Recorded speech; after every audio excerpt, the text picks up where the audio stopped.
Well, here we are. Welcome to another Tuesday evening. We're just in pre-show mode now. I'll put the pre-show mode on. Great to have you all here, and nice to see some new names as well as some of the old faithfuls, if I can put it like that. Great to have you all on. Vanessa made a nice comment. I look forward to the stress tour around Australia with DFA. Well, we are going to do a bit of a tour. Lots to talk about, lots to look at. Also some broader issues too today as well. There's a lot going on. The RBA, of course, didn't do what many people thought they were going to do, which is quite interesting. You know, it is very, very, very interesting what's going on. Who knows quite what's going to go on next? There you go, Cookie. Pick me, me. There you go. Good to see. Good to see you on. Theo says, try working 7 days a week for the last 10 years. What lockdown? Okay, very good. Yeah, very good. It's very interesting. And just before I get into the main show, I thought I'd just push this button. There you go. Bit of a surprise.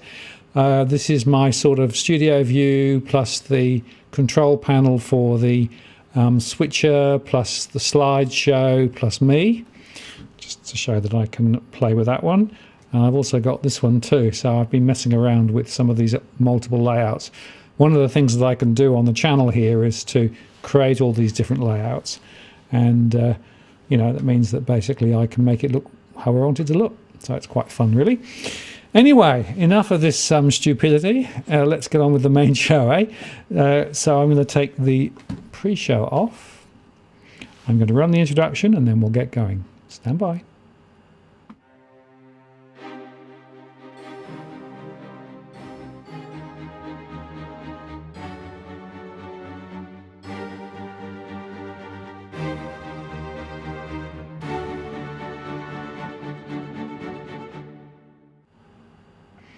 Well, here we are. Good evening and welcome to this live stream event on the 7th of September 2021. Martin North from Digital Finance Analytics here. Great to have you on board, and nice to see so many people on already. We've got a good audience, and hopefully more will arrive. As with all of these things, people tend to arrive a bit late, but that's okay.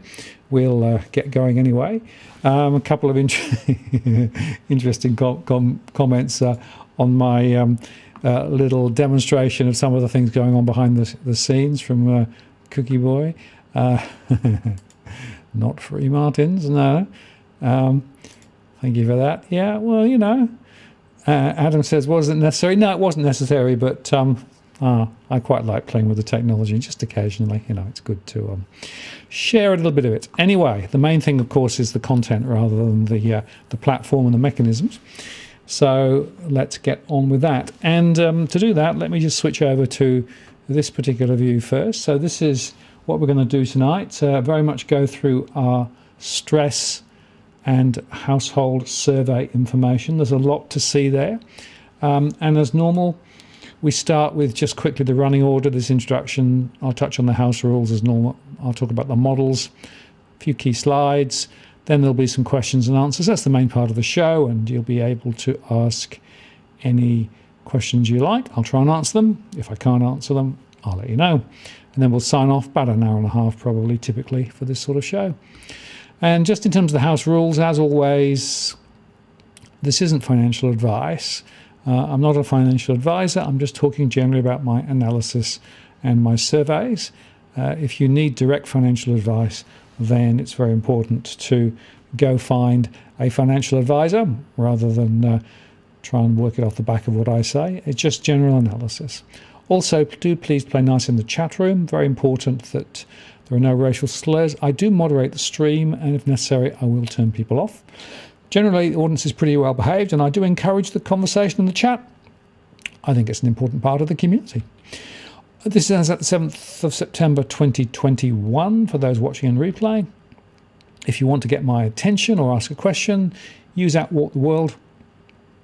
That means it'll get sort of shouted out at me in the chat, and there's more chance of it then getting recognised and answered.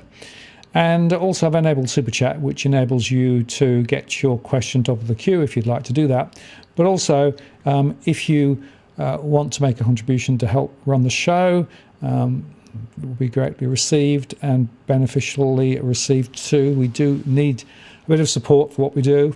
We don't do this for profit. We do it simply because we think it's a really important thing we're talking about, and hopefully we're helping people make better financial decisions. That's what it's all about. Anyhow, with that, let's just quickly recap on my models. This is for those who've not joined us before. We do a lot of modelling, basically around households and what's going on in the minds of households. And you can see here that we pull information from our various surveys and other sources of information, including industry information on RBA and Apra data, put into our core market model, and that then feeds everything we do from client assignments through to the specific industry reports, through to the blog and everything that we talk about on this channel. So the point is, it's based on real data from real households, and that's really important because what it means is there is a lot of immediacy about what we have here. Essentially, the data comes in each week. We can also slice and dice the information by different segments, different geographies, and even different property statuses, which means that we can look at it from different ways. It's a Rubik's Cube, as I often say. You can look at it however you want. And that then leads us also to be able to form some views about where things might be running. So we look at scenarios, we'll touch on those a bit later. And also using that same information from mortgage stress and the price trajectory and the buying and selling intentions and the migration statistics and the economics, CPI, etc. All of that goes into the core market model. And then that gives us a view also of what might be happening ahead in terms of price moves. And that's something else that we'll touch on as we go through the discussion this evening.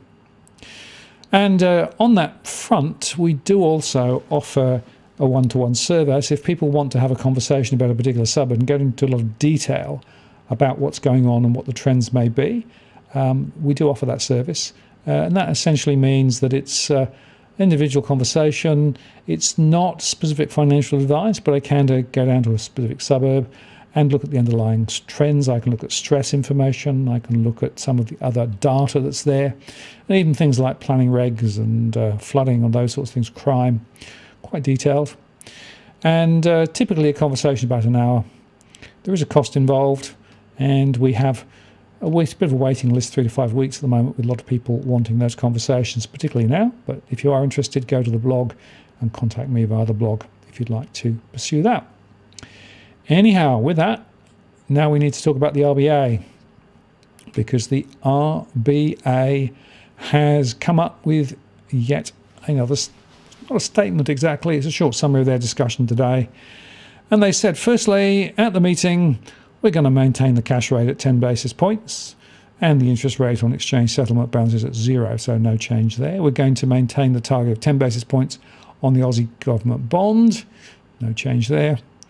But they did say they were going to tailor back the purchases from 5 billion to 4 billion a week, but continue the purchases at that rate until at least mid-February 2022. So what's interesting about that is that on one hand they're saying we're going to do a bit of tapering, but then we're going to actually continue to buy bonds at a lower level. And in fact, the net sum of all that is they've essentially signed up to putting another 13 billion into the economy through quantitative easing. That's what they've actually said. So interestingly, some players like Westpac were asking for a bigger injection, others less so. So that's quite an interesting position to come to. And it'll be interesting to see how the markets react ahead and over the next few days, I guess. And then if we look a bit further, what they said, prior to the Delta outbreak, the Australian economy was very momentum driven. GDP was picking up 0.7% in the June quarter, nearly 10% over the year. Business investment was picking up, labour market strengthened, unemployment rate was below 5%, job vacancies were at a high level. In other words, everything in the garden was wonderful. Then they said the recovery in the Australian economy has been interrupted by the Delta outbreak and the associated restrictions on activity. GDP is expected to decline materially in the September quarter, and the unemployment rate will move higher over coming months. While the outbreak is affecting most parts of the economy, the impact is uneven. Some areas facing very difficult conditions, while others are continuing to grow strongly. Yeah, it is a patchwork, no doubt about that. And they said this setback to the economic expansion is expected to be only temporary. Delta outbreak is expected to delay but not derail the recovery. As vaccination rates increase further and restrictions are eased, the economy should bounce back. There is, however, uncertainty about the timing and pace of this bounce back, and it's likely to be slower than earlier in the year. Much of it will depend on the health situation and the easing of restrictions on activity. And they've got this central scenario where the economy will be growing again in the December quarter and is expected to back up to where it was pre-Delta path in the second half of next year. In other words, a bit of a blip, nothing to see really. And they said, notwithstanding the strong economic and labour market, pre-Delta wage and price pressures remain subdued. And over the year, the wage price index was just 1.7%. So not much news on the wage front. And they went on to say, house prices are continuing to rise, although turnover has declined in some markets. There's a bit of a movement by both owner-occupiers and investors, and the bank monitoring trends in borrowing carefully. And they underscored lending standards need to be maintained. Heard that before somewhere, I think. And they also said very accommodative financial conditions will continue to support the recovery. Borrowing rates are at record lows. Sovereign borrowing yields at very low levels. And frankly, this is all about keeping government debt very, very low, it seems to me. Although, of course, they say providing welcome assistance to supporting household and business balance sheets. Yeah, I wonder how much of that really is happening. And then they went on to say they're going to extend the bond purchase of $4 billion a week until at least February. Reflects the delay. They'll review the bond purchase program in the light of economic conditions. Those bond purchases, together with low levels of the cash rate and the yield target and the funding, will effectively provide ongoing support to the economy, and they're committed to maintaining highly supportive monetary conditions. It will not increase the cash rate until actual inflation is sustainable within 2 to 3%, and that is not likely to happen before 2024. And they need a tighter labour market to be able to make all of that happen. So, in a nutshell, not a lot to see from the RBA. They really are not biting at some of the downturns, which I find a bit surprising. I think they're understating some of the issues in the economy, as I'll show you in some later slides. And fascinatingly, this was actually sort of the lower end of expectations. So Westpac was definitely arguing for a significant increase in quantitative easing. Some of the other banks were actually on the other side of that fence. And in fact, I made a show earlier today where I went through the position of NAB and ANZ and Macquarie as well as Westpac, because this is quite interesting just looking at the different perspectives that people have.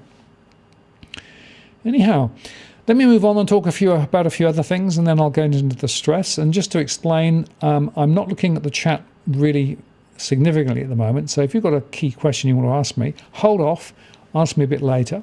But I will come back to the chat once I've gone through some of these slides. The reason I think these slides are important is because it helps to give a bit of context for some of the discussion. And I think we have to talk about Evergrande. Now, Evergrande, as you may know, is one of China's biggest property developers. It's on the brink of collapse, and that could mean bad news for Australia, as news.com.au reported. The company owes hundreds of billions of dollars, creditors are beating down the doors, and the property developer has been in a death spiral. This week they warned that it could default on the substantial debt. It's got about $408 billion in total liabilities, and the group has risks of default on borrowing in cases of litigation. Now, it's responded by halting projects, renewing borrowings and disposing of equity and assets, and the cash-strapped company will delay payments to suppliers. And the substantial share price dropped down 72% in Hong Kong over the year. And then, if you look to the next comment, well, this came out. Bonds issued by indebted developer China Evergrande Group slumped on Monday after a ratings downgrade led to restrictions on their use as collateral, prompting China's stock exchange to halt trade.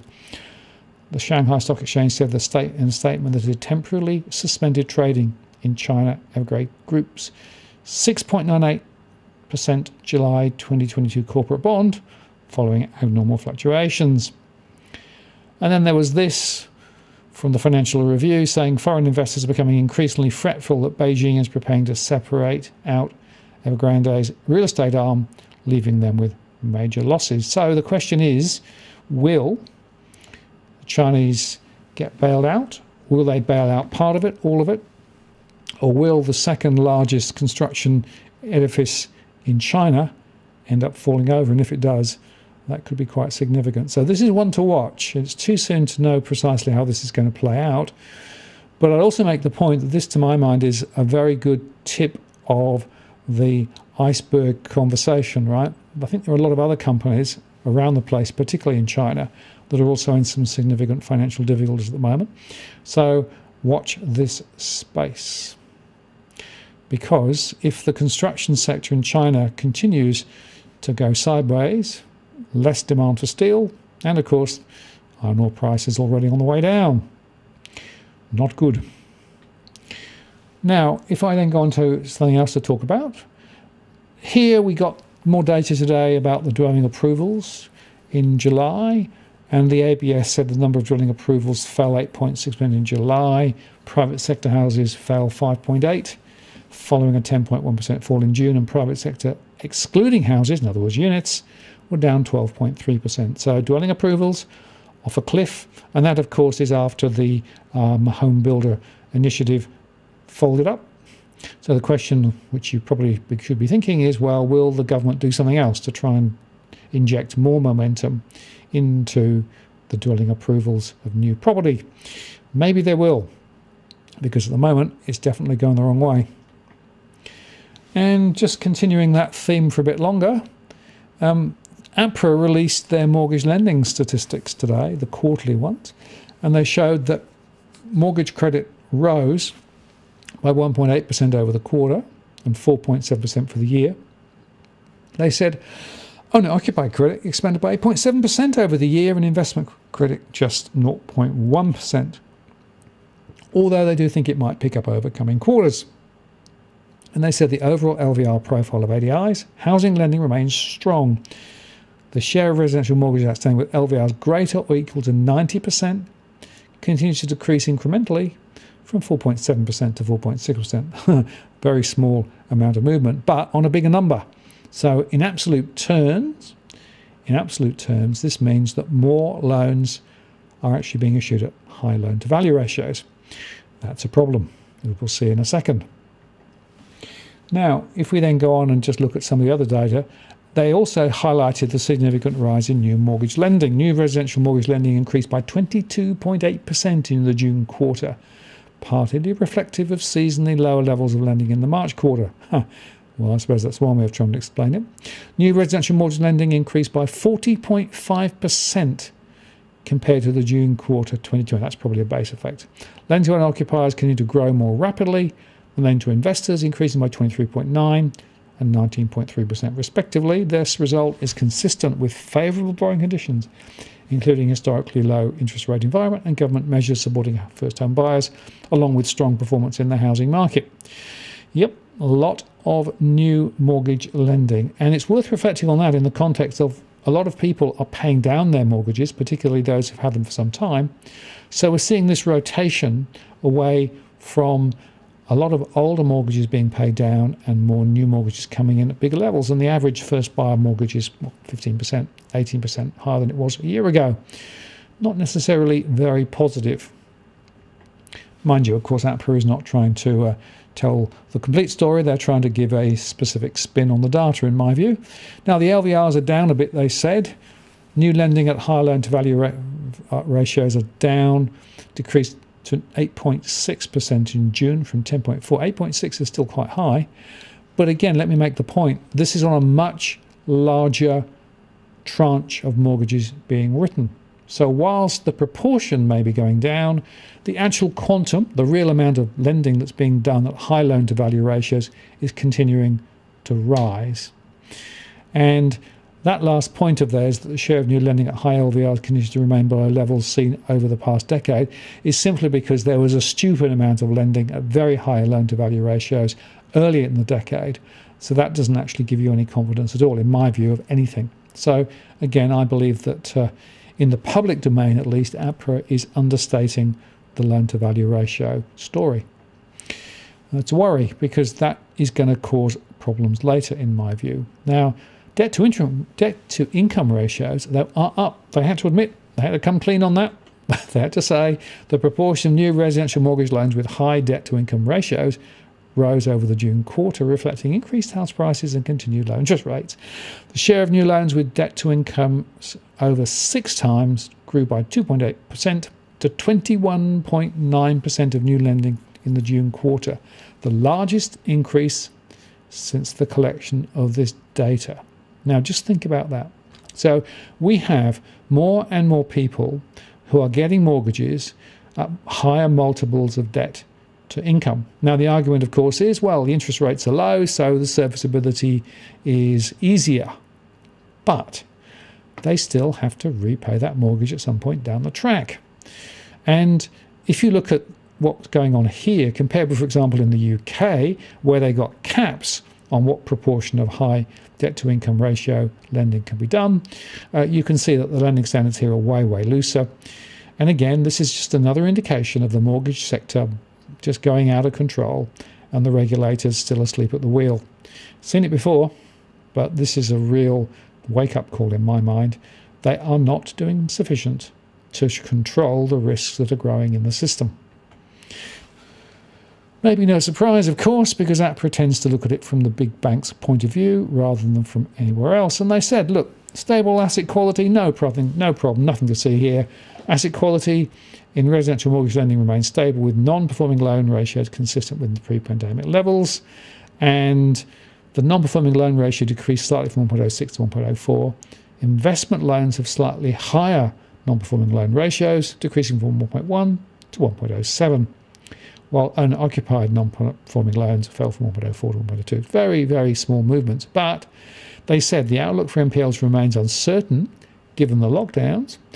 And of course, the data, as they say, is unlikely to represent what's going on in the current COVID environment. And remember, we've got lots of banks now giving leeway to people because they can't afford to make mortgage repayments.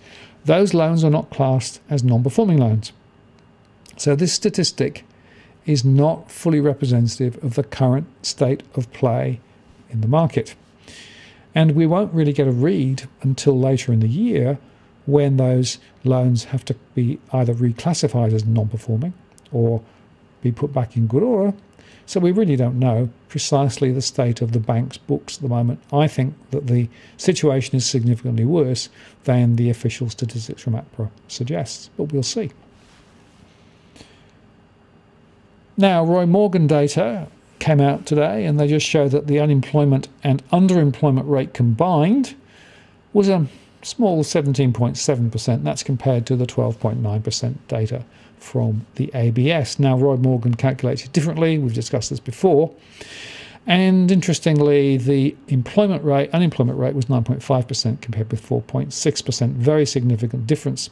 Now, the other point they make is that there are a lot of people now not even looking for work. So they're out of effectively the job search. And that means they're not classed as unemployed. And that's a problem. That's why the numbers have actually gone down. They said there was a decrease in part-time employment, down by 46,000, and full-time employed dropped 111,000 from July. In other words, less people looking, particularly with COVID. So these numbers, which I think are closer to the truth and would certainly be much more accurate, aligned to what I'm seeing in my data, is a very significant concern. And it just, I think, casts a big question mark over the quality of the ABS statistics. Also, they've reported, Roy Morgan, that confidence was down. Consumer confidence declined 1.8% last week. Despite rising vaccination rates, sentiment dropped in Sydney, Melbourne and Brisbane. Adelaide and Perth lifted slightly. And the most notable thing in this week's release was the jump in inflation expectations. This is the highest level in almost 3 years. Now, the weekly reading can be volatile, but nevertheless, this is a very significant issue. So a lot of people are now getting twitchy about future inflation rates, and that's, I think, a very important issue to recognise. A lot of people are feeling that inflation is a lot higher than the official statistics. And that's because for most people, inflation is much higher than the official statistics. Not least, of course, because housing costs are not included, and a lot of the other data is partial. So it is interesting it's coming through now in some of those confidence statistics. And yeah, as you know, as I've discussed before, confidence is actually very important because it does lead to people spending more or spending less. If confidence is degrading, people save more and spend less. The reverse is also true. So this is a very important forward-leading indicator in my view. It'll be interesting to see whether it turns around later in the year or whether we see confidence continuing to grind down. And by the way, confidence in some other countries around the world is also degrading, again, thanks to Delta.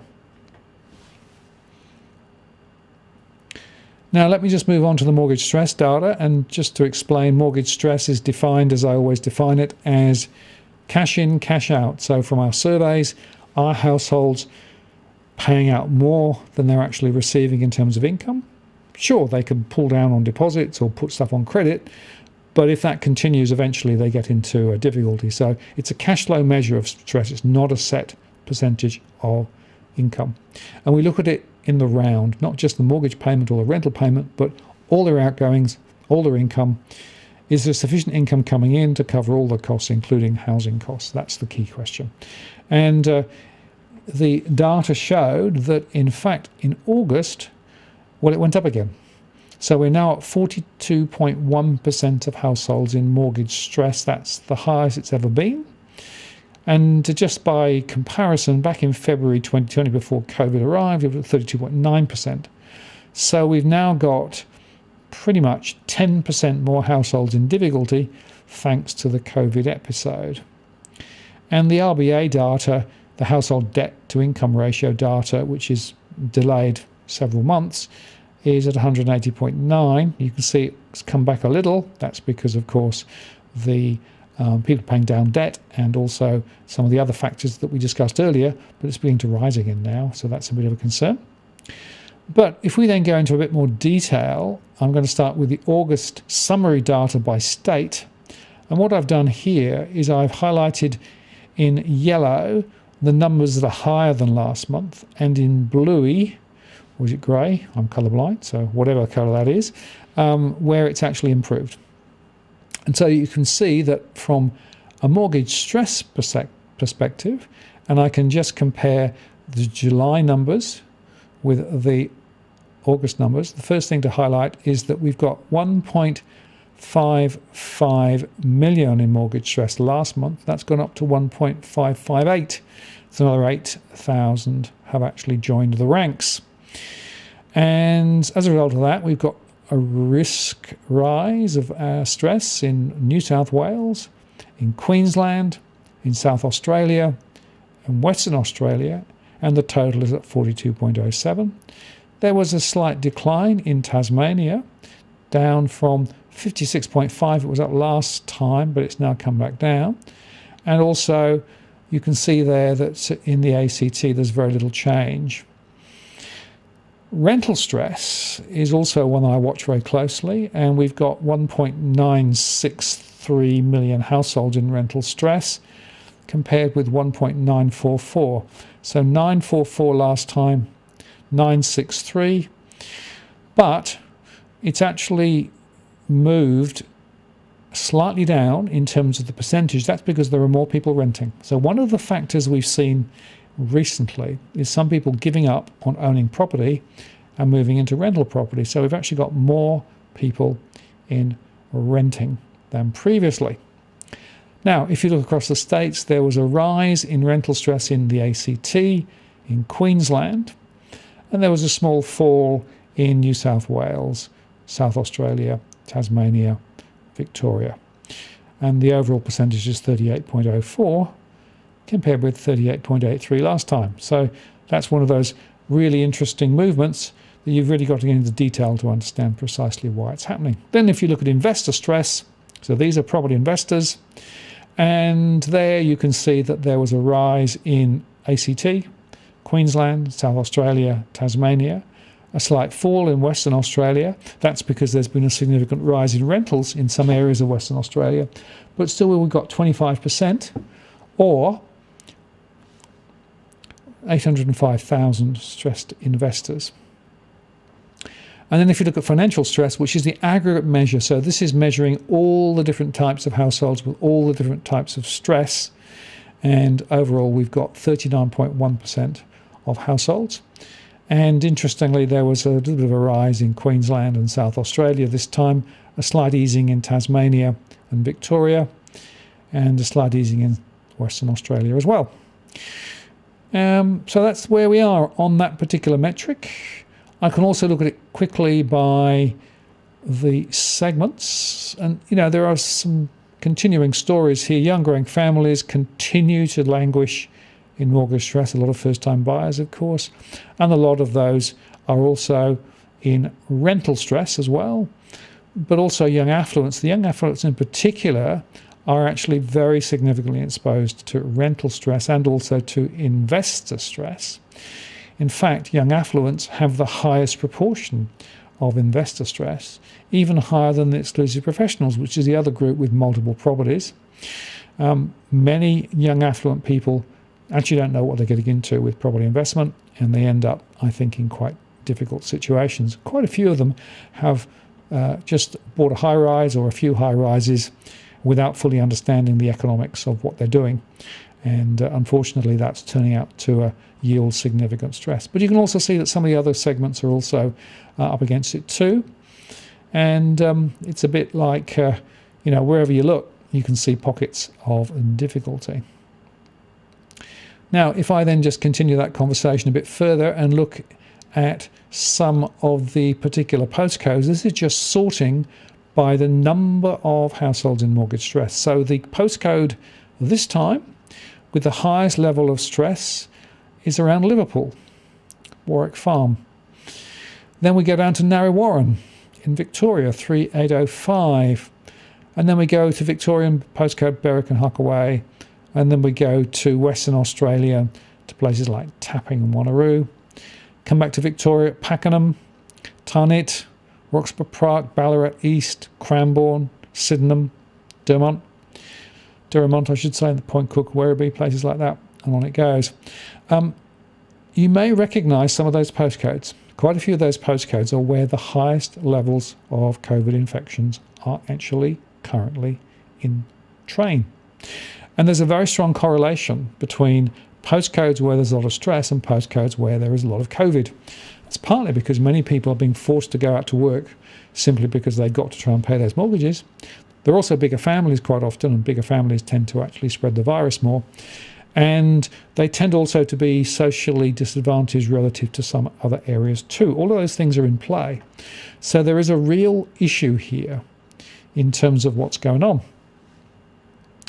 And if we then just move on and look at rental stress, bit of an interesting story there. We've got this South Coast area which has been consistently in trouble from Jervis Bay from a rental perspective.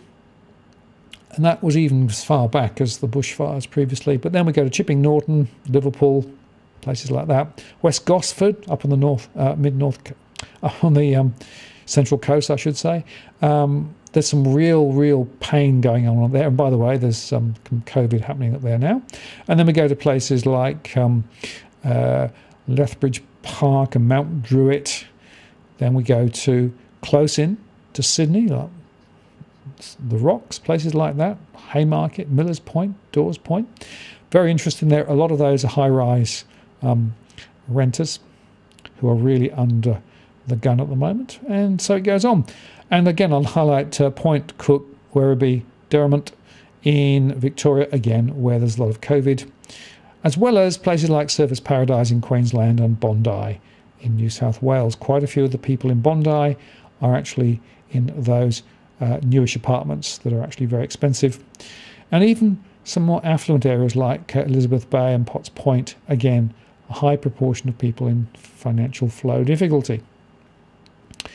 And if we then quickly look at stressed investors, well, it's a bit like, Westmead, Wentworthville, spot the commonality. Quite a few people in those high growth corridors are in difficulty now. Also, Surfers Paradise, a lot of people went up, thought they'd buy investment properties up in there and are finding it's not working out quite as they expected. And then we've got another Queensland postcode. And then we go to Western Australia, like Mandurah, it's still there. A lot of property investors in Mandurah are still underwater. And then we come to Surrey Hills, Darlinghurst, Southport up in Queensland, Melbourne, 3,000 in Victoria. A lot of people there, of course, with a high rise. South Yarra, ditto, and places up in Queensland too. And if you come down, you'll see places like Dee Why on the list there too, as well as South Bank in Victoria.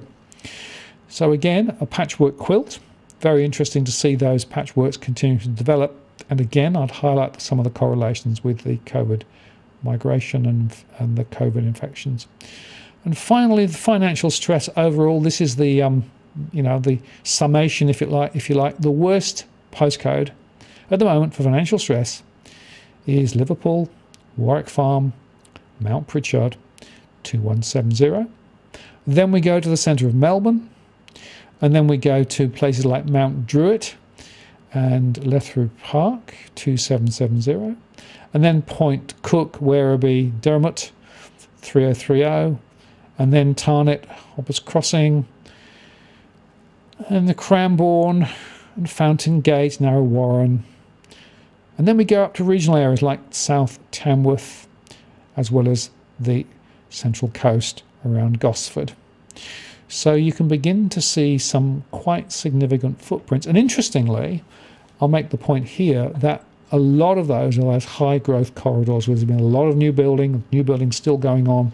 A lot of people bought big property mortgages with average size incomes are now struggling. So there you go. That's the story with regard to stress. And just to round off my conversation with regards to mortgage stress, I will just bring up the stress maps so that you can see some of the recent analysis that I've done.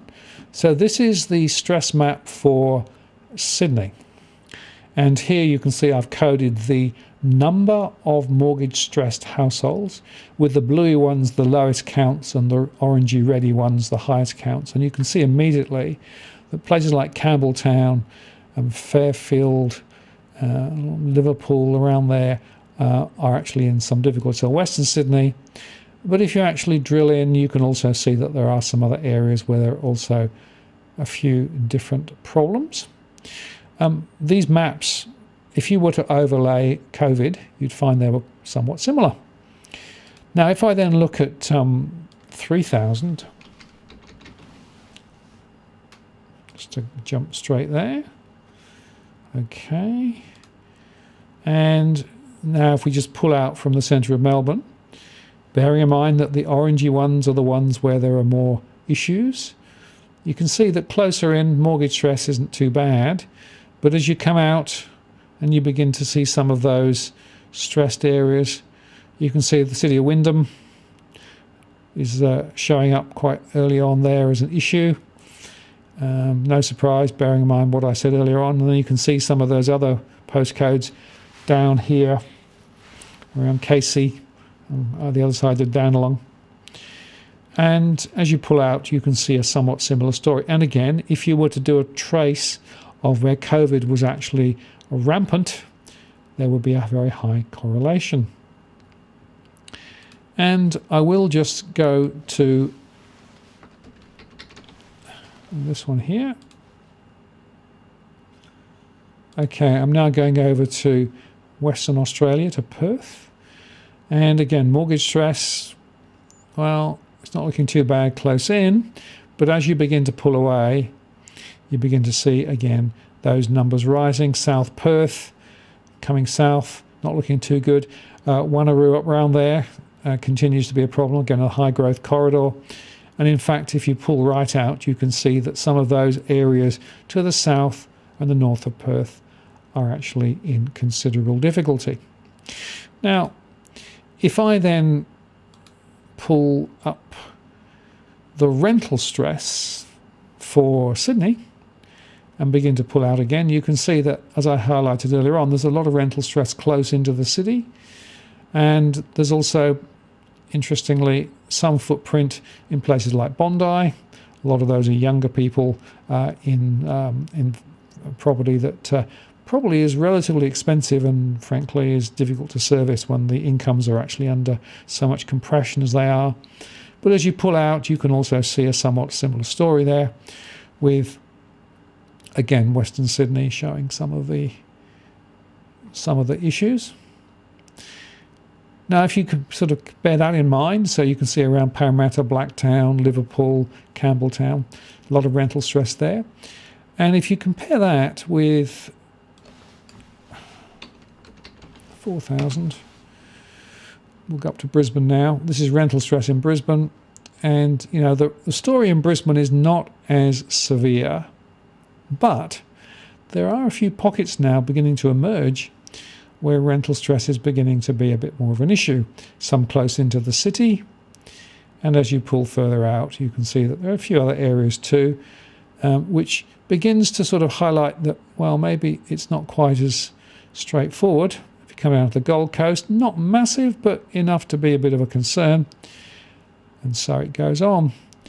And if you go inland a bit, you can see Ipswich and around there, and Toowoomba are places where there are significant issues.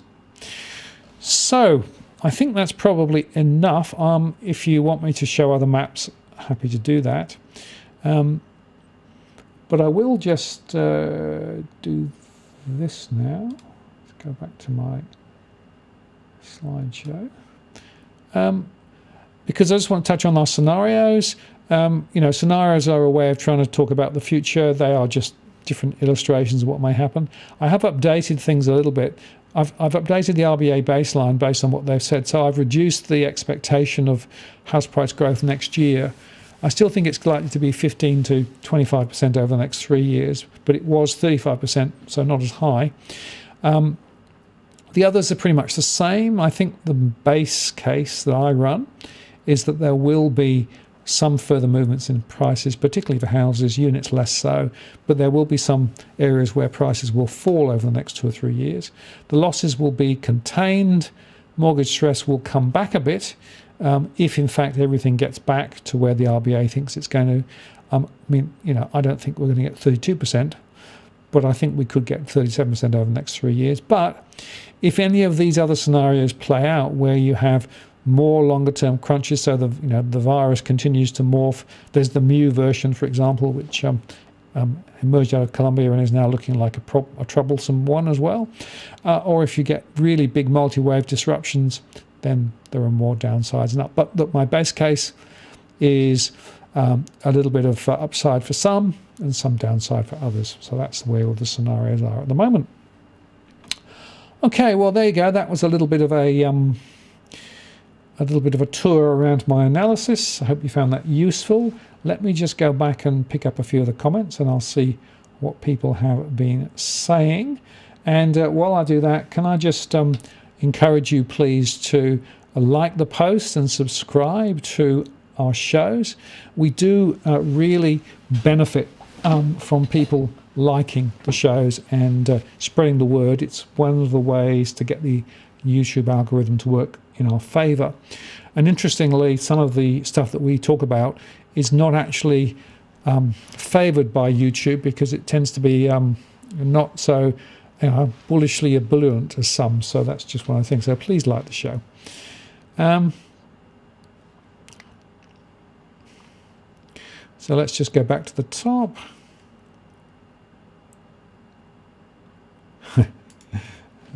Dylan asked an interesting question. Haven't watched one of these for a while. Honest question. Not loaded. Yeah. Is the audience now mostly anti-vax or lockdown? Genuinely curious. I don't know. I haven't asked the question. So if that's to people, if they want to volunteer to share a thought on that, happy to, but I'm not going to get into a detailed discussion about that.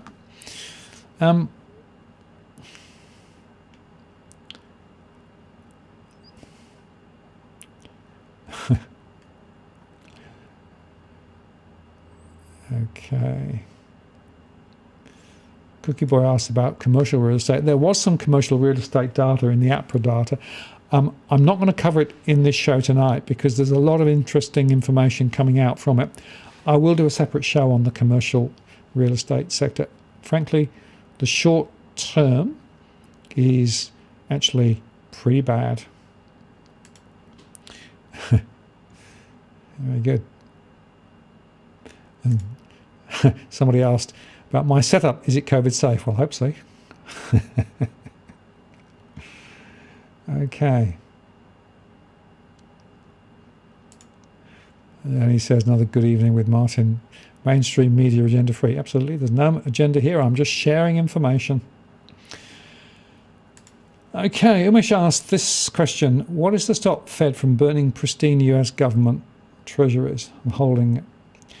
And the point is, of course, they can go on doing it. You've got to understand that this quantitative easing lark, it's not real, right? Because what they're actually doing is lifting one side, transferring it across, which means it's on the other side, right? And it's just sort of balancing out. So in the UK, the amount of government debt that the Bank of England has is now as high as it's ever been, and they'll go higher. It's not actually in fact impacting anything else. It's just sort of, getting bigger. And whilst a lot of people saying, well, hang on a moment, aren't you creating more dollars or pounds or whatever it is, and isn't that inflationary? The answer is no, not necessarily. Not if it doesn't hit the real economy. Not if, in fact, what you're doing is just making a round trip between the Treasury Department and the Bank of England or, the Reserve Bank. Remember, the Reserve Bank is owned by the government. So it's moving money from one arm of government to another arm of government. So it's actually funny money. And there is no limit to how much they can do that. And my own view is most of the central banks will just go on doing it. And the talk about really turning the volume right down and lifting interest rates is a theoretical conversation. It probably won't happen, at least not for a long time. There's no example anywhere around the world where a central bank has been able to reverse quantitative easing. Look at Japan. They've been the longest. They own the biggest proportion of the Japanese economy, and they're still doing it.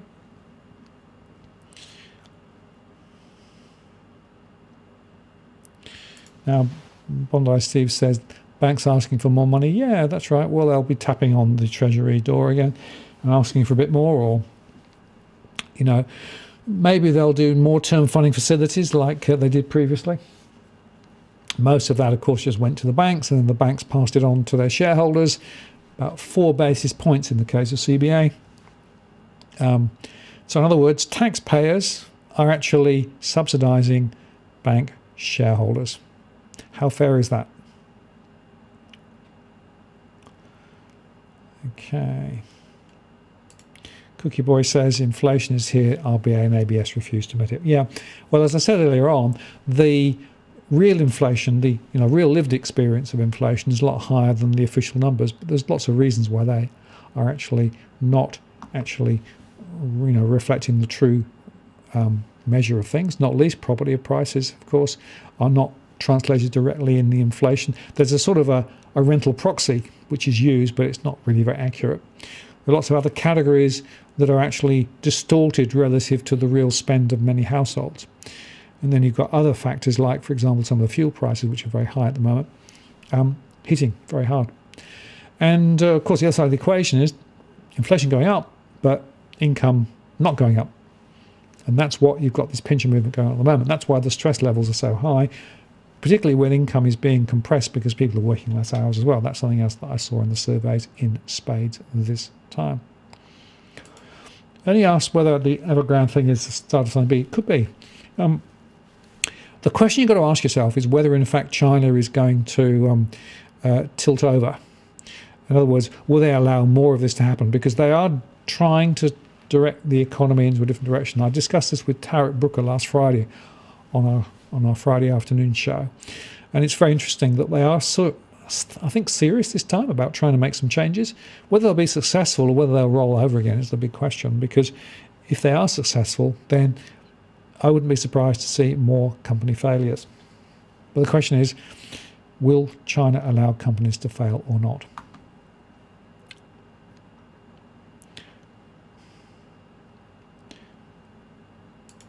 And Nessa asked about negative interest rates. Are Aussie banks ready for negative interest rates? So they've been told to get ready by Apra.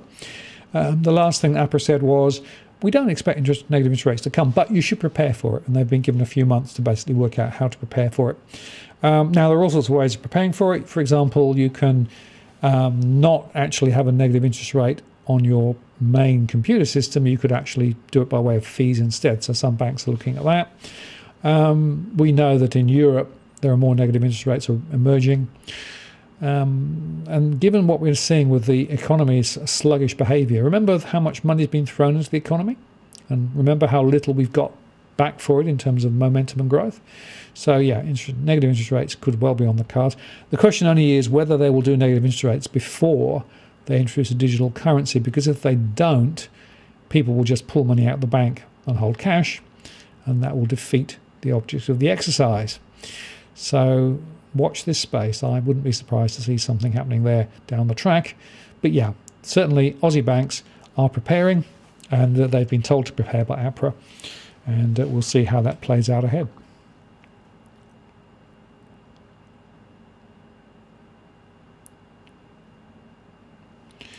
Yeah, and Craig does make the point. There will be some ripples if they don't get some state support. Absolutely. Question is, do they want to set a precedent? Do they really want to bail it out, or will they break it up? My feeling is they'll probably break it up and they'll allow part of it to fail and part of it not. Okay.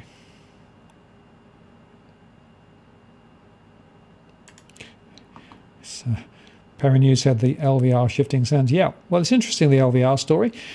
Very interesting to look at New Zealand. So they've been tightening the screws there because they had this massive housing bubble, and the Reserve Bank in New Zealand admitted that housing momentum was unsustainable and the risks were building. So they've started to intervene, and the intervention has started to take the form of LVR and now potentially other metrics too. But there's a political stoush going on because, of course, the Reserve Bank of New Zealand was given a mandate to think about home dynamics, home price dynamics, as part of their monetary policy and the impacts of their monetary policy, whereas here, neither APRA nor the Reserve Bank has any interest in commenting on or even impacting house prices at all. They don't see it as their job. They don't think they're responsible for it, despite the fact that the main reason house prices are so high is because of debt. And the amount of debt in the system is what's driving prices a lot higher. But no, none of those regulators, none of the Reserve Bank people are willing to admit that, which I find amazing, but not surprising. And Cookie Boy says, wages growth very bullish. Well, maybe. Mortgage slave for life, that's more like it. Interestingly, the average duration now of a mortgage in Australia has moved up from 25 to 35 years, picking new ones. So that's one of the tricks that they've used to extend the life of the mortgage. And then, of course, if you've actually had a holiday of repayments, you've just had your mortgage extended even further. In Japan, they've got intergenerational mortgages, and you just get to the point where the mortgage is never going to be repaid. In fact, don't even think about trying to repay it. It's always going to be there. You're always going to be servicing that mortgage until you finally fall off the perch. And of course, in a way, that's what the banks want, because the banks benefit from the cash flows of people servicing their mortgages. They actually don't want you to pay it down. They don't want you to pay it off, right? They want you to be, as Cookie says, mortgage slave for life. And of course, as more people commit more of their income to servicing the mortgage, they have less to spend on other things. And the net bottom line is that effectively more and more of the economy becomes orientated to this servicing of debt. It's a fundamental philosophical point about neoliberalism. And, analogy I sometimes use, it's a bit like having a football match without a referee, right? Just let the free market rip. Nobody will cheat. No one will actually do anything other than look after, their own interests. That's what's happening at the moment under the neoliberalism philosophy, right? And the debt levels that we've got and the high levels of mortgage leverage are a consequence of policies that are actually deliberately engineered to benefit, big financial firms through cash flow, but mortgage slaves for life is the net sum of the game.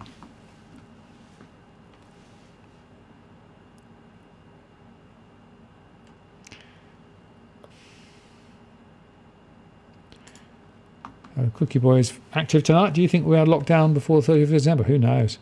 There will probably be some freedoms, because I think that in a couple of the major states, they've got to the point where they have got to do something. But that doesn't mean that the virus will be under control. Look at the UK. So the UK came out of lockdowns.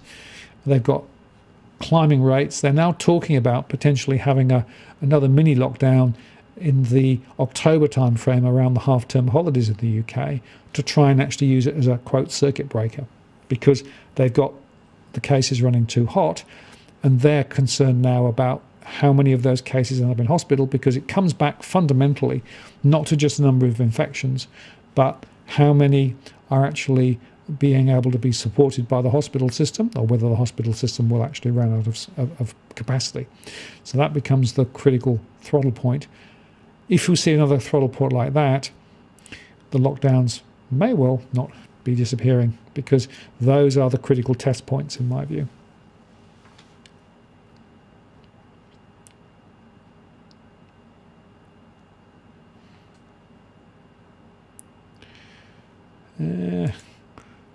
Flocky says we need a royal inquiry. A royal inquiry into what? Into the banking system, into the finance system, into the property sector? I actually think we need an inquiry into what's going on with the RBA. That's the critical thing that should be looked at. And interestingly, I mentioned some weeks ago the report that was done in the UK by the House of Lords looking at quantitative easing from the Bank of England. And they concluded that the Bank of England didn't know what they were doing. And the main reason why quantitative easing was there was to keep debt interest rates down for government debt. It wasn't really hitting the main economy. There will be further discussions on that report in the Houses of Parliament subsequent, and I think there's a very important thing that we should discuss here, which is what is the role of the Reserve Bank? Why have they played the role that they have over the last 15, 20 years, and what's their relationship with Treasury? Because of course, in theory, the Reserve Bank is meant to be independent. In practice, under the Council of Financial Regulators, they sit around the table with the Treasury, Apra, ASIC and some other hangers-on. So they are effectively in the tent, all in the same tent, all thinking the same stuff, all being fed the same neoliberalism as a philosophy. So it's not surprising they get the outcomes they get. Doesn't help us necessarily to get to where we need to get to. If you want more about that, listen to my rant from the other day. Okay. So Jonathan asked, does your mortgage stress measures take into account temporary cash flow, such as mandatory parental leave? How would the small lockdown baby boom affect household financial stress? Yeah, I try to get, as best I can, the current state of households with all of the ups and all of the downs. It's quite difficult because, of course, things are moving around a lot. Where there is new stuff coming in, I pick it up in the surveys. It's done every week, and we update the modelling accordingly. So, yeah, we do try to take account of all of those variations. Of course, it's difficult because there are state differences this time with what money's coming into to what pocket from what source. So it is quite complicated, but yeah, I do try to cover all of those. Okay, Cookie Boy says, smash the like button. Please do like this show. Very important that you do. Dylan says, you're not going to see a broad fall in Aussie property values. Literally everyone in this Anglosphere and everywhere else wants to migrate here. That's true. Migration will definitely be stronger. I discussed this the other day. Again, migration will be the lever that's pulled to try and pull us out of the mire when it comes to growth. It's been that way for a decade plus. We have a lot of spare property though, and more property being built, so it may not solve the entire problem. Cookie Boy says, most postcodes in stress are those with a high migrant influx. Yep, that's true. A lot of people, first-generation migrants, and then buying. A lot of people moving to those high-growth corridors. I keep talking about those high-growth corridors because that's the key to understanding a lot of this. And then, of course, there's an on-flow effect into other areas. Plus, those high-occupancy, high-rise areas close into the centre of town where, of course, everything's gone pear-shaped. There are a lot of vacancies. Zach asked a very good question. How are the SMEs going with your data? There's a lot of zombie SMEs. Have you seen any Phoenix activity due to businesses in stress? Yep. So I do run separately a series of surveys on SMEs. I might well make a show separately about that because there's a lot of data. But basically, there's a lot of SMEs, particularly smaller SMEs, who have no cash flow support at the moment, or very limited cash flow support.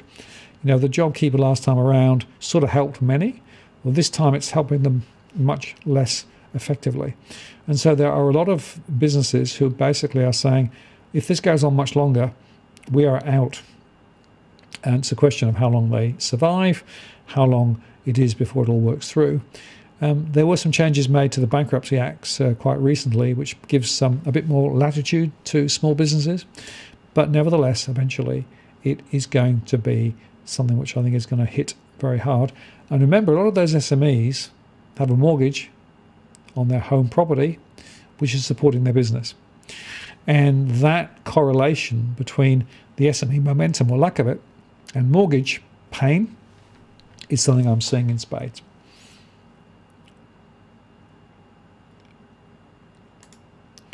Jason, thank you very much for your contribution, and you've conveniently asked about a postcode 3233, because we do of course have our Postcode Engine online, so that's a great segue into our Postcode Engine. Let me just bring that up. Okay, there you go. So just for those of you who may not have come across this before, we do offer access to a portal of information which is based off our surveys. And this particular view I've got here is a bit of a special view that has been built for me to allow me to present information about a particular postcode and look at it both in terms of the stress data and also the forward projection. So let's look at Apollo Bay, which is 323. I can't see it. There it is. 3233. 3233. That's not right. 3233. Why isn't that working? It's very interesting. Let me just try another one. 3000 is working. Yeah, so that's that's AP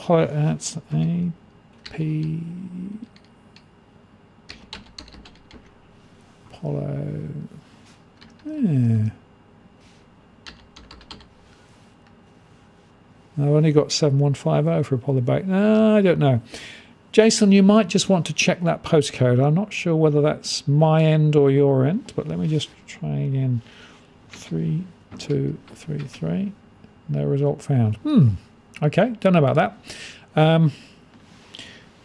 Don't know. Should be there. There's no simple way for me to check. So we'll have to look. I'll have to take it offline and do a bit of background research if necessary. But thank you for the contribution, and I will try and come back to you with an answer on that one. Let's go back to this for a second. Cookie Boy made an interesting one again. A lot of people doing 2 or 3 jobs. Yeah, there are a lot of people with fragmented work. I'm seeing this in spades at the moment. Lots and lots and lots of people are actually struggling and therefore doing any jobs they can, a few hours here, a few hours there, etc. Another reason, of course, why people are much more mobile in those areas, particularly where the COVID is raging. So it all is linked, unfortunately.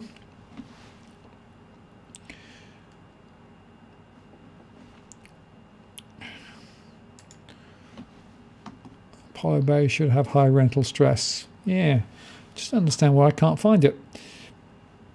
I can normally search by postcode, state or region.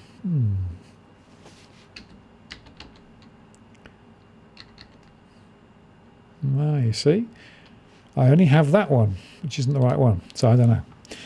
Okay, I can't answer that at the moment. Another one from Cookie Boy.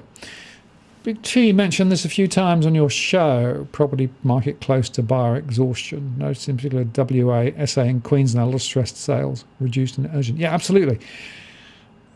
There's a lot going on in WA. There's a lot of nonsense being spoken about WA being booming. There's a lot of postcodes where they're not. Same also in some of those other areas too.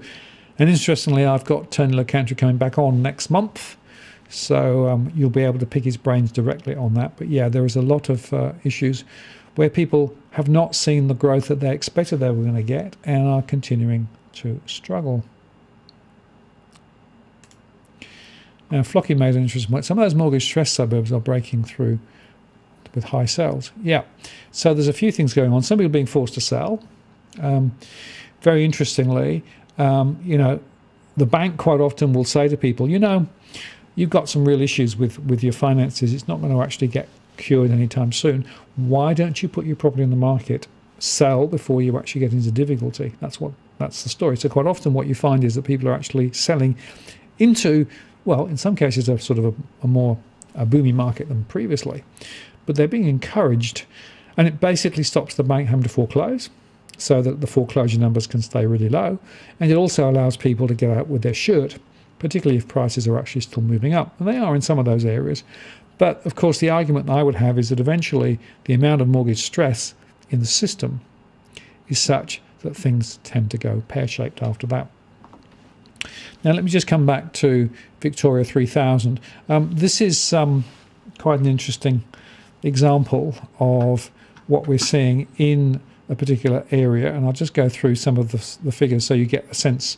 So you have a bit of a map going on here, and then you've got the number of households in the particular postcode, how many are borrowing, so with a mortgage, how many are renting, so you can see 18,000 are renting, and how many properties are for rent, so there are multi-occupancy, of course, there quite often, and the number of rental property owners, so they're the property investors, and then the overall financial stress metric.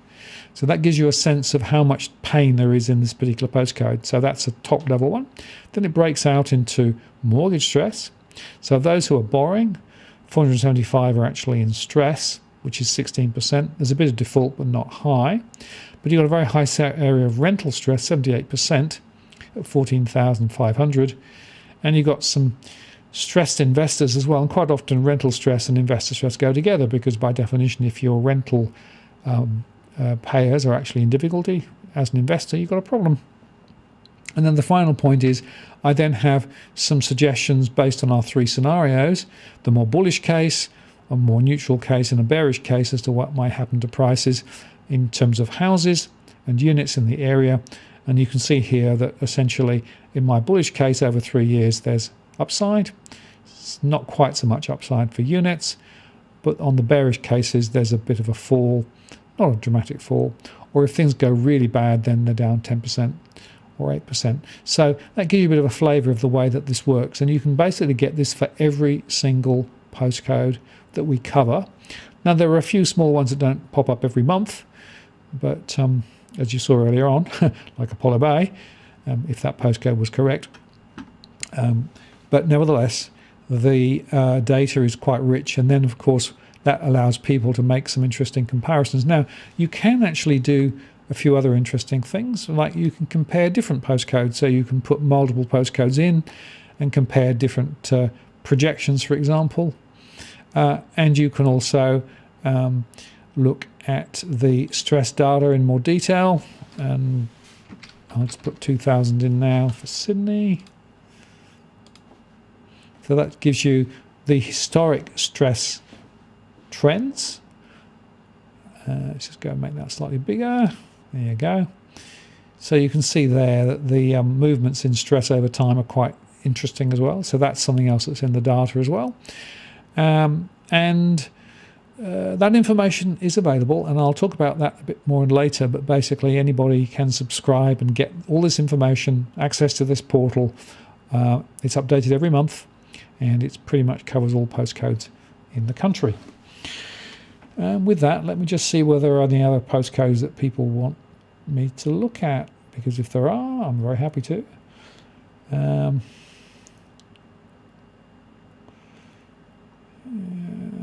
Let's have a look.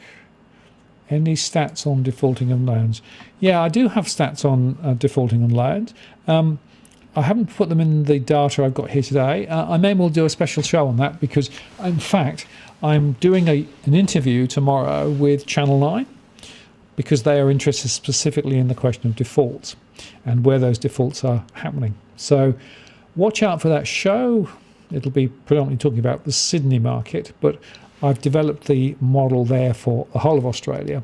So I'll probably make a show later on going through some of the same statistics but on defaults rather than on stress. because defaults is quite interesting. Of course, a lot lower, a lot smaller number, but nevertheless significant.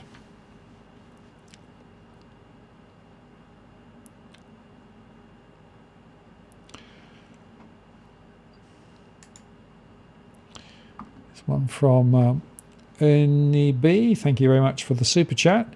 So you want to look at 6035 yen chip. All right, let's have a look. 6035. Oh dear, come on. So 35 yen chip. Yep, yen chip's there. Okay. I'm just going to do the stress first. This is actually using the stress series, and you can see there that the overall financial stress is at 62%. 3,500 households, of which 2,100 are borrowing. Easier if I put that up, wouldn't it? Let me just do that. Go back to this one. Just give me a second. I'll put everything up on one picture. There you go. Okay. You can now see. Okay. So, yen chip. 3,500 households, of which 2,100 borrowing, 1,400 renting, 1,000 for rent, and about 700 property owners. 46% in financial stress, 59% in mortgage stress, and 8% defaults. 17% in rental stress, and 22% in investor stress. So 46%, you know, it's anything over 40, I get worried in financial stress, but a lot of it's mortgage stress. A lot of people with mortgages have some difficulty. And in terms of the price movements, my bullish case is about a 9% rise over 3 years for houses and 7% for units. My bearish is down 8% for houses and 6% for units. So it's somewhere in that envelope. Definitely some upside, but of course the level of the upside depends on all the factors that we touched on earlier. So there you go. Okay. Mike Hunt asks, will Queensland ever grow in price? Well, there are some movements in price, but not dramatic so. Now, in fact, next week we will have a specialist to talk about Queensland property. So watch out for that. That'll be specifically devoted to trying to understand more about what's going on, because a lot of people are looking at Queensland thinking, is it a good time to buy in Queensland? Even sight unseen. So Megan Wells will be joining me, and we'll be having a deep dive into Brisbane property next week. So we'll be able to look at that in more detail. Okay, now there's one from Lee. Fraser Rise 3336. Fraser Rise 3336. Let's see whether I can make that one work. I'm going to put this in first. I don't know whether this doesn't want to do Melbourne. Okay. Just checking that one. F-R-A-S-E-R.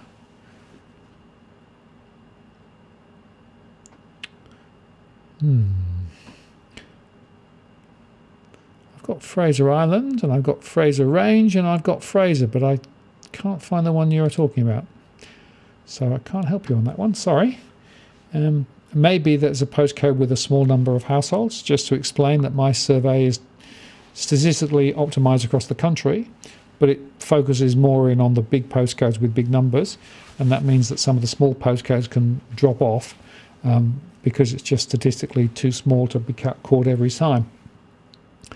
But again, check your postcode. If it's right, I'll try and check it up afterwards. I've got one here from Stripey Cat. What was that one? Stripey Cat said 7021. Let's try that one. 7021. Which is in Lauderdale in Tasmania. Just put that there so we can see it, and then put that up there, and then get rid of that. Right, here we are. So, just over 1,000 households, 500 and something borrowing, 268 renting, and 70% in financial stress. So the stress levels are quite low, but it's all in mortgage stress. So 33%, 1/3 of those borrowing are actually having some difficulty with their mortgages, and default rates are about 3%. But there's no rental stress or investor stress in the area at the moment. And we're looking potentially over the next 3 years of the bearish end of it, 11% for houses and 8% for units. The bearish case is down 6 or down 4. So hopefully that gives you a bit of a flavour of what I see. Fremantle. Now, can I do Fremantle without the postcode? You see, a lot of it requires Fremantle. There we go. Bingo. It worked. Yep. So this is for Mr. Submariner 76, Fremantle. Okay, so 4,600 households, 1,100 borrowing, 2,700 renting, just over 2,000 properties for rent, and about 1,000 investors. 41% in financial stress. Mortgage stress is 67%, and some of those, half or so, are in severe stress. Now, severe stress means that they are deeply underwater. So you've got a lot of people there who are in some financial difficulty as a result. The rental stress is at 29%, 794, and the investor stress is at 31%, 315. And in terms of projections, well, we're thinking next 3 years, maybe on the bullish side at 8-9% for houses, or 5 to 6% for units. On the bearish case, down 9% and down 6%. That's the way I see it at the moment. And, you know, they're just estimates based on the current data. It will move around, of course. It's just a matter of how it varies. Things change all the time. Here's another question somebody has asked me. Tom White, 4121. Let's try that, shall we? 4121. 4121. Okay.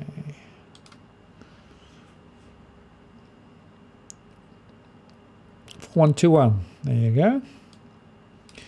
So we've got 9,700 households, 4,500 borrowing, 3,700 renting, 2,800 properties for rent, and 3,700 rental property owners, 37% in financial stress. Mortgage stress is at 26%, which is 1,158. Rental stress is at 41%, 1,560. And investor stress is at 23%, 879. So rental stress is the problem. And growth rate of 14% over the next 3 years for houses and 10% for units, or bearish case around 3% down or around 2% down. There you go. Oh. And Mike Hunt says, get Robbie back on. Yep, he's coming on. In fact, in 2 weeks' time. So watch out for that. Be an interesting conversation.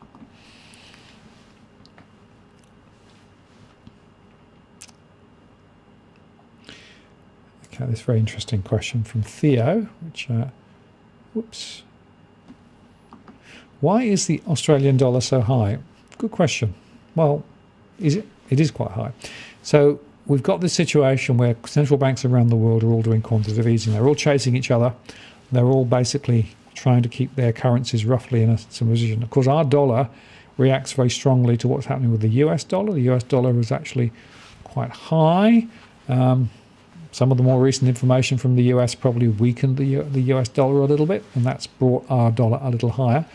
The real interesting question is what happens as the iron ore price goes south, that could definitely drive the Aussie dollar down. On the other hand, the very low interest rates and the very active support from the government and from the Reserve Bank is also supporting the Aussie dollar. But the Reserve Bank would love to see the Aussie dollar lower. Ideally for some, maybe 50, 55, I think, rather than 70 something. So it's way too high for that because, of course, it makes us less competitive. But is this because of the international stuff that's going on with all the quantitative easing and all those things? So there's a limit to what we can do locally to try and move the dollar.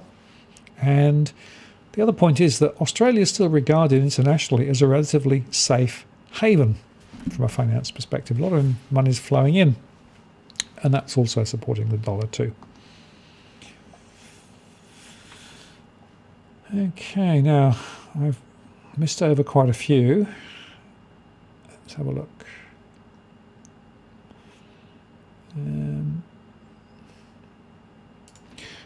Very interesting question from Jonathan. What matters more, absolute numbers of mortgage or the relative proportion? I actually have both sets of data, and I chose today to go with the big numbers because I think the big numbers tell a really important story. Because, of course, you could have a very small postcode with quite a high proportion of people in mortgage stress, but it wouldn't necessarily move the needle. It would be a local problem rather than a national problem. Whereas if you've got thousands and thousands of households in particular areas, then they tend to have a more significant factor. And there is also some correlation. So some months I do percentages, some months I do counts, sometimes I put them both up. So I look at both.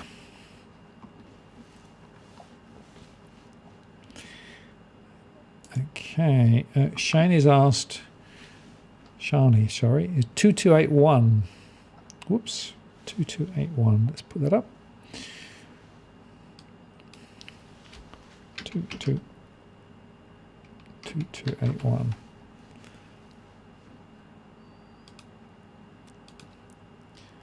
Okay, 2281. Switch that across to there. Get rid of that so you can see it.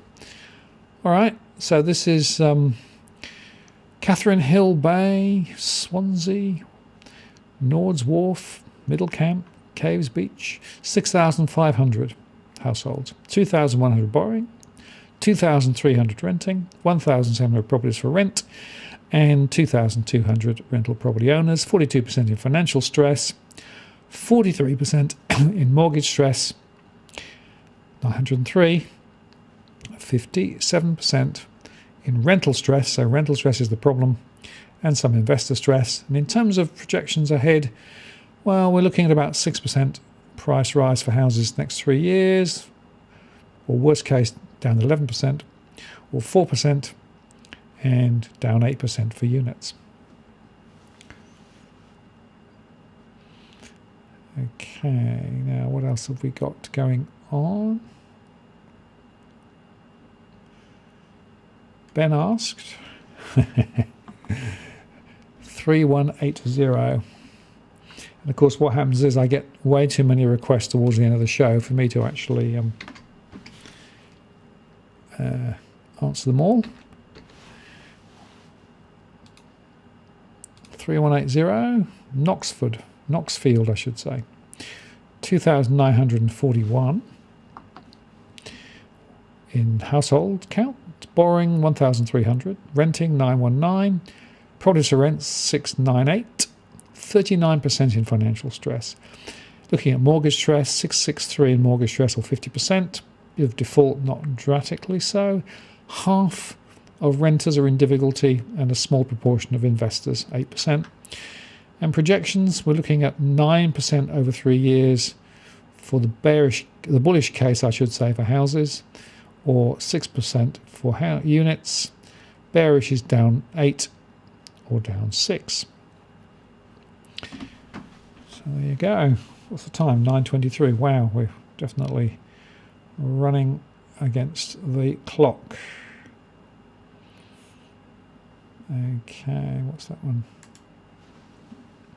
Brett asked a very important question. Any thoughts on the social impact of mortgage and rental stress and thanks for the super chat as well, by the way, I'm seeing more and more families price out of their areas living in cars. Yep. So there's a few things going on. People are being forced to look further away or in different areas, or as you say, live with family. So we're seeing more multi-generational occupancy than we saw previously. We're also seeing a lot of people struggling with multiple work, multiple jobs I discussed earlier on. But if I take an example locally down here in the Illawarra where I am, we're now seeing locals being priced out. They cannot afford to buy because people with money from Sydney, it's coming down into the Illawarra and buying up all the property.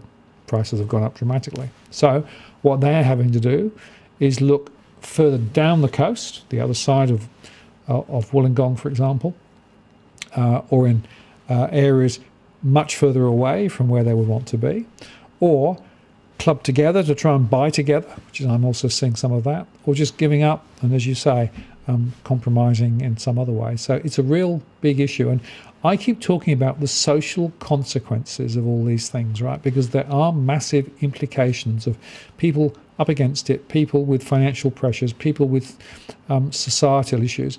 And quite often what I see following is a rise in crime, a rise in social disruption and disharmony in the particular areas. So it tends to follow.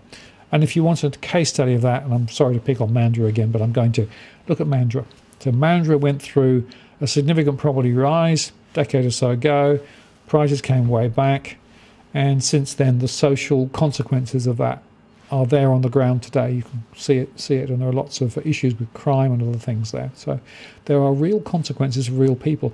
And, you know, go back to my neoliberal growl earlier on.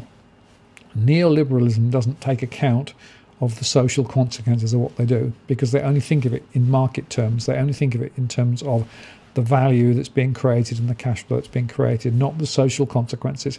And my belief is that we need a different way of thinking about this that really does better think through the social consequences of what's going on. But that's politically, of course, very difficult in the current environment.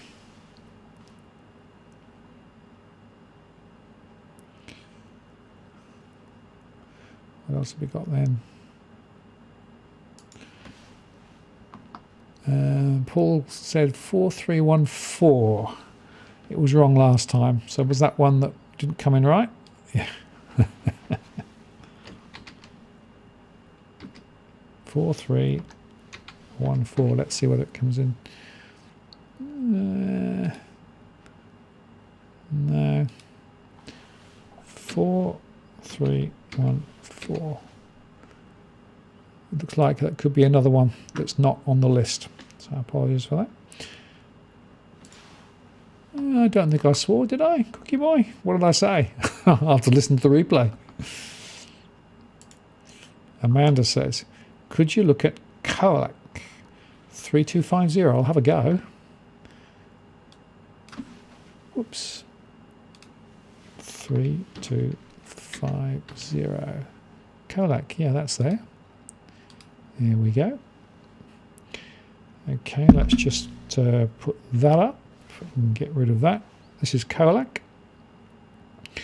5,600 households, 1,900 borrowing, 2,200 renting, 1,700 properties for rent, 39% in financial stress, 8% in mortgage stress, so mortgage isn't really the issue, but rental stress is 62%, 1,122.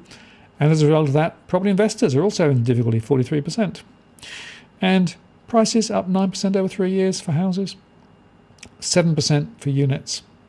That's the best case, or down 8%, down 6% over 3 years. So there you go. Well, we've hit 928. I'm just going to do a couple more. 3844. See whether that one comes up, shall we? 3844. Yep, it's coming up. There we go, 3844. I will, for those that didn't manage to get the information tonight, and you still want stress information, if you contact me via the DFA blog, I will, over the next few days, send you this one-page picture if you'd like it, or indeed you can sign up and get the full data set, which I'll talk about in a second before I close out the show. Okay, 3844, 12,900 households, 5,400 borrowing, 5,000 renting, 3,900 properties for rent, and 44% in financial stress, 60% in mild mortgage stress, bit of default, not a lot, 39% in rental stress, and 19% investor stress. So it's really a mortgage stress question. Price 9% higher over 3 years for houses, best case, or down 8%. For units, up 6% or down 6%. So there you go. Now, what else have I not done? Let's try for one from Jason, just out of curiosity. 4877. Yeah, I think you're right about the long-term rentals, because of course a lot of that is being done through Airbnb. And Airbnb, interestingly, in some areas in the UK, they're now talking about banning Airbnb or putting specific conditions on Airbnb, particularly in some holiday areas, because locals are being completely priced out of the market. So there you go, Port Douglas. There we go, 4877. 3,100 households, 669 borrowing, 1,900 renting. So yeah, a lot of rentals there. A lot of properties for rent as well. And there's around 730 rental property owners. Financial stress is pretty low at 12%. No mortgage stress to speak of. Some rental stress at 12%. Some investor stress at 20%. But not dramatic. But look at this, 16% over 3 years.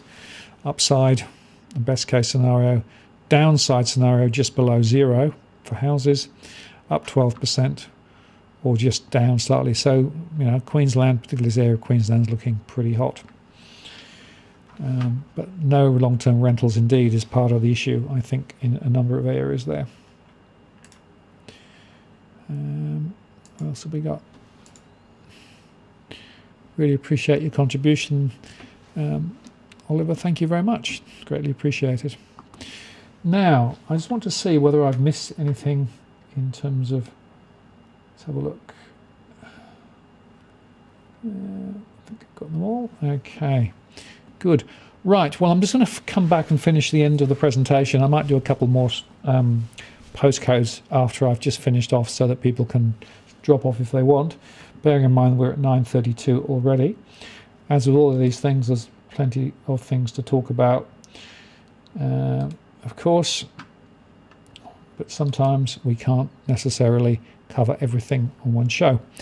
All right, so let me just put this back up. So this is just picking up the conversation from earlier on. This is 3 slides I found from Bloomberg, which I thought was really interesting. So they were arguing that if you look now, something has changed, and essentially growth is back. So value and the reflation trade are in retreat, and this is comparing the Russell growth over the Russell value index. So they're arguing that something has changed in the markets. If that is true, that's significant, because of course there was a very significant move to what's called the reflation trade. When everyone's betting on inflation being very high, that could be changing. If that has changed, that could change the markets dramatically. And it's quite interesting that I think that of all the factors that are there, it seems to me that that's a very important factor in terms of trying to decode what the what's going on in the markets, because the markets, I think, are in pretty twitchy mode at the moment. My own view is there's going to be probably more ructions over the next month or two. And just to sort of give you a context on that, this is the US employment, again from Bloomberg.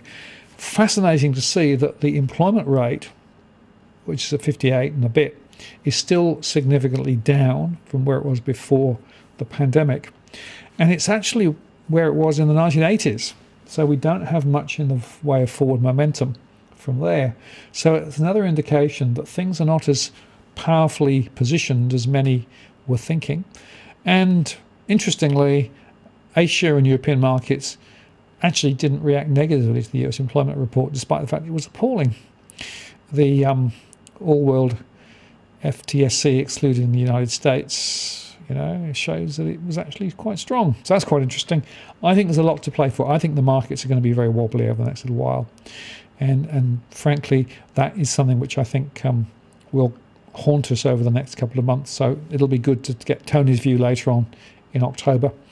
And I'll be tracking that as we go. Now, just to finish off, if you want more information about what we do, you can go to walktheworld.com.au, and that includes our funds run by Nucleus Wealth. They've performed really well, actually, over the last little while. So if you need help in terms of investing, the Walk the World funds are there, and you can get more information. You can also go to the DFA blog. You can sign up and get all alerts for all that we do. A lot of posts done every day there. And you can also support our work via Patreon, different levels. But the one I want to highlight is just the stress data of US $50 a month. Gets you access to the portal that I've been using tonight and allows you to download all the data and make comparisons and all sorts of other things. It's a very powerful tool if you're interested in property, and we update the data every month. And we have quite a few people who subscribe directly and get direct access to that portal, and it's live and accessible all the time. You can also make a contribution via PayPal if you'd like to help support our work. We do this because we think it's important rather than because we want to make money off it, but it does help to cover the costs. Or indeed, if you want to make a Bitcoin contribution, that's also conceivably possible too. Or there's Merch as well, which I don't really push very hard, but it's just there if people want it. Have some people buy. And next week, Megan Wells, as I mentioned earlier on, is coming on to talk about Brisbane and Queensland property. And the question that I've really got there is, in the light of all the interstate migration and all the stuff that's going on in terms of people buying sight unseen, what's the story? What's the real story on the ground? So that'll be worth, I think, spending some time on next week. So mark your diary and join us there. And with that, let me just go back to the main... okay, I'm going to do a couple more postcodes just before I finalise the show tonight. And to do that, I just need to go back to there so that I can get that up on the screen. Playing with lots of different mice at the same time here, which is quite fun. Okay, 2541, 2541, Naura. Okay, so this is from Mars. 2541. 11,400. Get rid of that. 11,400 households, 3,500 borrowing, 5,500 renting, 4,200 properties for rent, 4,600 rental property owners, 42% in financial stress, very low levels of mortgage stress at 4%, 60% though in rental stress, and that's we're seeing in a number of these areas south of Wollongong, very high levels of rental stress, 60%, 3,300, and 38% of investors struggling. Prices, 7% over 3 years, best case, or down 10%, worst case for houses, and up 5 or down 7 for units. There you go. And Simon asked for... There we go. 3765. I see a few people signing off, so good evening and good night for those leaving. And I'll be off in just a few moments, but I'm just going to do a couple more. 3765. I think perhaps what I should do on a show is just do postcode lookups. Maybe I'll do a special show. That may help. 3765, there we go. So that's Montrose, 2,400 households, 1,400 borrowing, 577 renting, 57% in financial stress, 60% in mortgage stress, 881, rental stress is 80%, investor stress is 15%. So rental stress is the issue. Price movements up 7 over 3 years, best case or down 10 for houses, up 5 or down 7 for units.